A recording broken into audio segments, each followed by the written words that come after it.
días para todos. Quería felicitar al Comité de Educación Médica Continua por congregar a toda esta gente acá en un tema que ha sido poco abordado y que para mí a esta altura ya, es una subespecialidad dentro de la cardiología.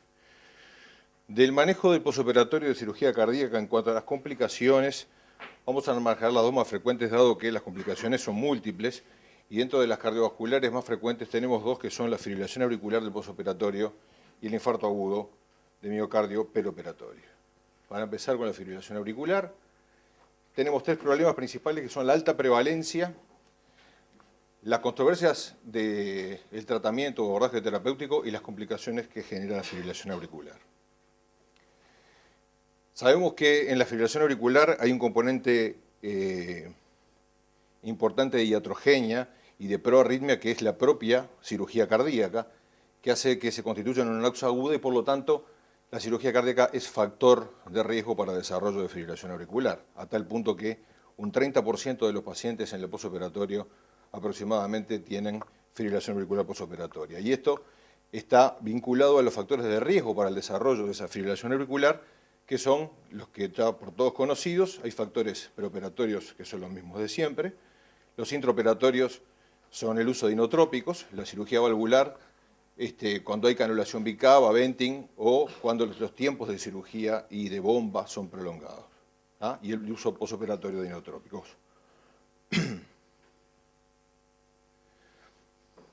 Sabemos que la fibrilación auricular no cambia la mortalidad en el posoperatorio, es decir, con respecto a la fibrilación auricular habitual, es decir, duplica la mortalidad con respecto a los pacientes que están en ritmo sinusal, y esto ha sido estudiado extensamente por estudios previos. El riesgo de embolia se mantiene al igual que en los pacientes que no son del posoperatorio y se calcula como siempre por los mismos scores de Chad-Vasc que todos conocemos. En cuanto a la incidencia, como ven, aumenta con la edad, francamente. Como vemos, la incidencia por edad está claramente, tiene la misma curva que la incidencia de la fibrilación auricular en los pacientes que están fuera de la cirugía cardíaca. Y en cuanto al día de aparición, esto puede ser visto tanto en la unidad de posoperatorio de CTI, como en cuidado intermedio, como en sala, dato que hasta los 5 días más o menos se puede instalar la fibrilación auricular.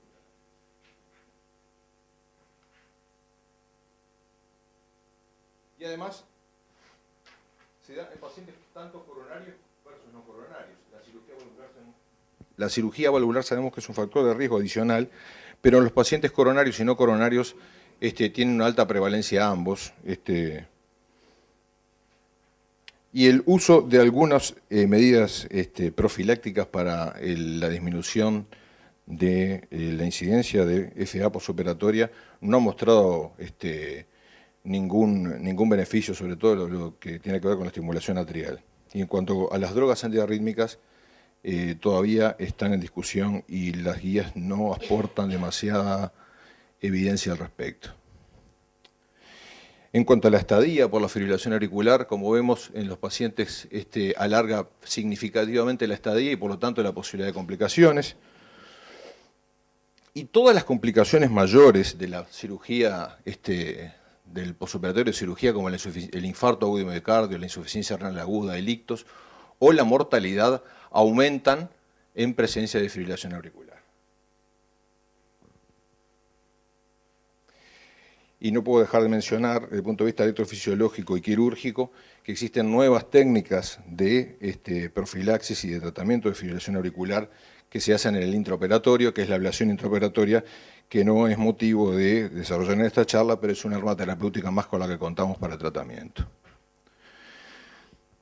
En resumen, las guías hoy nos dicen que los pacientes, para prevención de FA posoperatoria, tenemos dos caminos que son los beta bloqueantes, por un lado, que son clase 1, indicación clase 1, y la administración preoperatoria de amiodarona en los pacientes que tienen alto riesgo, sobre todo es donde hay más información, es decir, los pacientes valvulares o que tuvieron FA previa o que tienen disfunción ventricular izquierda severa, o ambas cosas combinadas.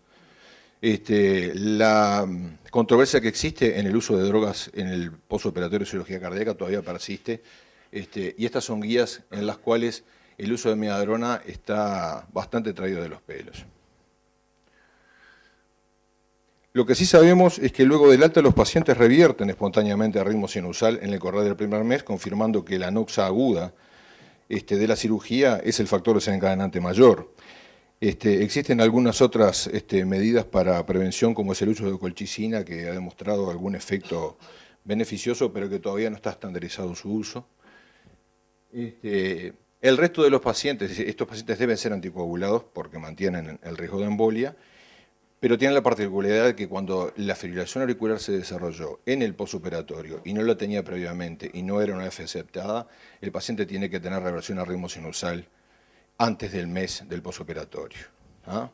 Y la técnica de elección es el uso de la cardioversión eléctrica y no de las drogas antiarrítmicas.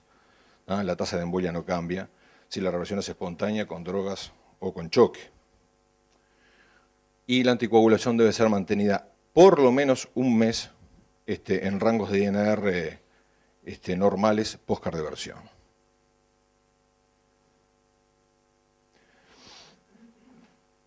En cuanto al infarto peroperatorio, constituye una situación compleja tanto desde el punto de vista diagnóstico como terapéutico.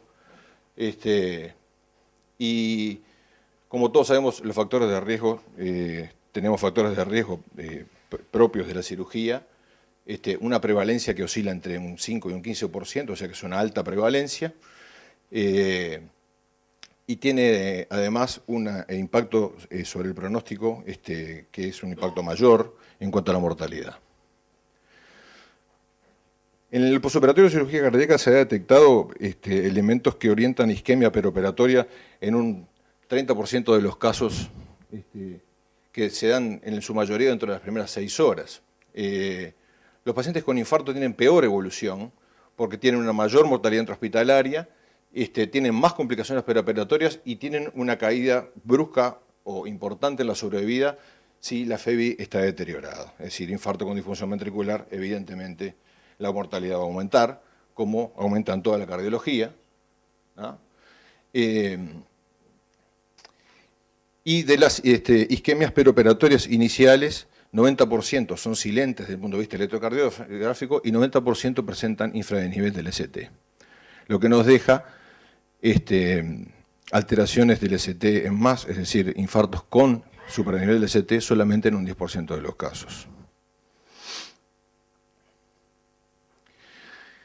Según la definición universal de infarto, el infarto vinculado al posoperatorio de cirugía cardíaca se clasifica como el tipo 5, relacionado a cirugía de bypass, y los valores de troponinas aceptados para comenzar con el diagnóstico deben estar 5 veces por encima del valor habitual para ese laboratorio, con valores de troponina T, CPK y troponina I en estos rangos, pero dependiendo también del laboratorio. Como ven acá, los requerimientos para el diagnóstico son mucho mayores, pero este hecho aislado no constituye diagnóstico para infarto agudo del miocardio, sino es acompañado por alguno de estos otros hechos, sobre todo la aparición de nuevas ondas Q, la documentación de oclusión de injerto o arteria nativa, trastornos sectoriales nuevos en el electrocardiograma o bloqueo de rama izquierda, que ya está un poco más traído de los pelos y un poco más controversial.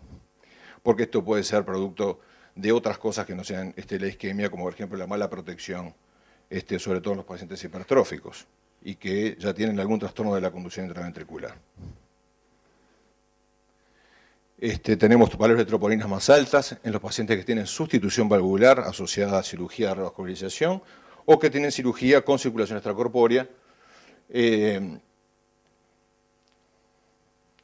¿Cuándo sospechar una isquemia peroperatoria aguda severa?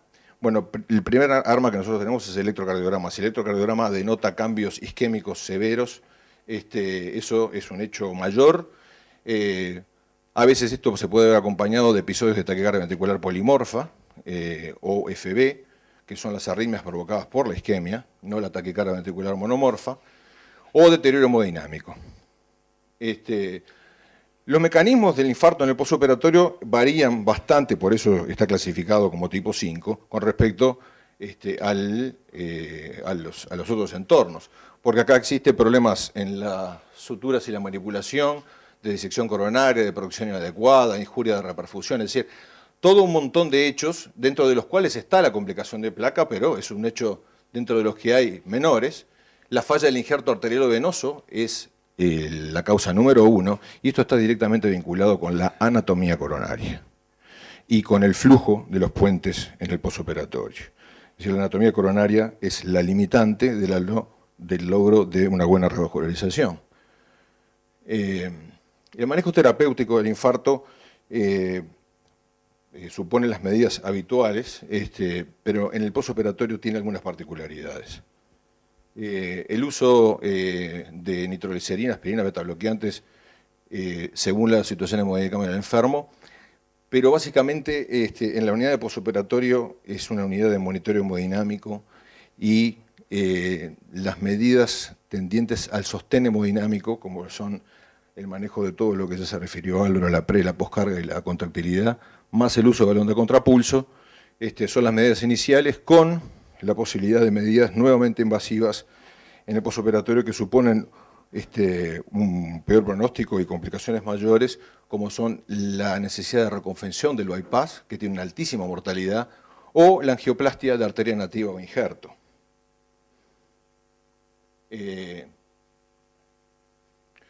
Este es un caso de falla aguda del injerto, en el cual vemos cómo está la salida de este injerto prácticamente, ¿no?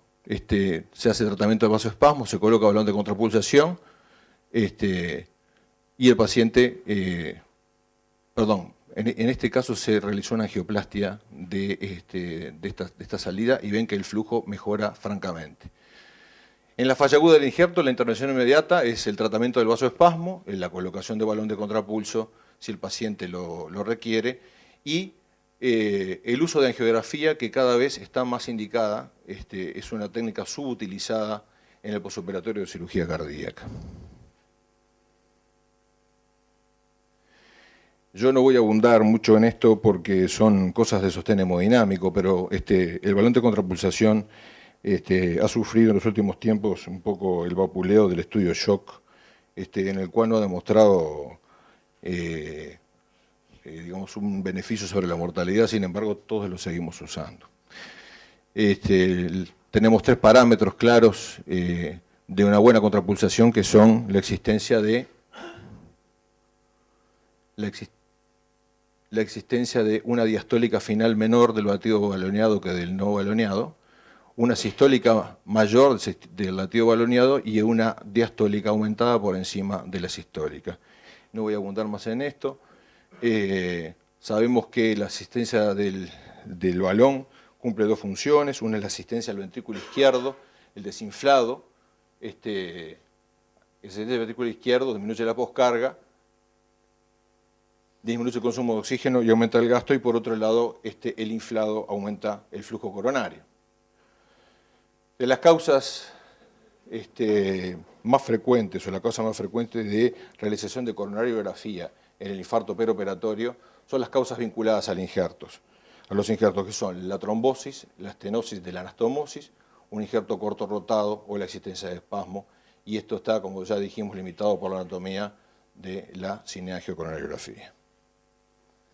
Causas no vinculadas al injerto son la protección miocárdica, la mala protección en algunos pacientes, sobre todo el ventrículo derecho, que es el convidado de piedra de la cirugía cardíaca, dado que la incidencia de infarto del ventrículo derecho es mayor que la habitual, y en los pacientes hipertróficos con mucha hipertrofia ventricular izquierda, por ejemplo, pacientes portadores de estenosis aórtica.